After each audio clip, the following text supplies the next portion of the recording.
Jimmy Kimmel will be back on TV screens tonight, but not everyone will see it. Disney announced the show's return after a near week-long suspension. This was following Kimmel's comments about Republicans and the alleged gunman in Charlie Kirk's death. So Sinclair Broadcast Group says it will keep Kimmel off the air on its stations, replacing him with local news. The decision has sparked a polarized debate over free speech and where the lines are drawn in late-night comedy. So joining us now, NewsNation political contributor Kurt Bardella to help us break this all down. All right, Kurt, good morning to you. So there is so much anticipation leading up to tonight. What do you believe we can expect to hear from Kimmel in the wake of everything that's transpired since his removal or suspension? Well, if what's past is prologue, he's going to be who he has always been. He's going to be Jimmy Kimmel. He's going to go out there.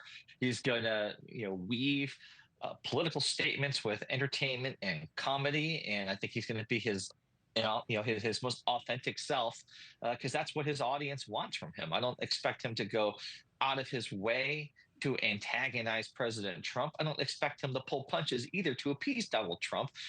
He's going to go deliver his show the way that he normally would. And he doubled down on the statements he made during that show that was under fire. He didn't issue any apologies or backtrack at all. So I hear you on those points. Many have made the argument this wasn't a free speech issue, his suspension, that this is a business, a host being held to standards.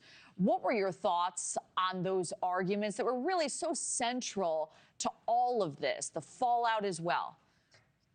Well, I mean, even Republicans like Ted Cruz felt that the administration, and particularly, SEC Chair Brendan Carr, went too far, and so publicly challenging ABC if they didn't take action in some shape or form against Jimmy Kimmel. So, I mean, again, none of us watching here tonight we're not idiots. There's a causality. There's this was said, then this happened.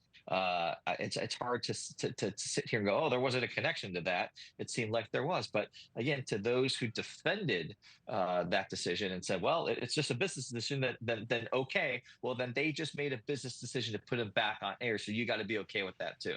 Right. And I think also the timeline was a little surprising here.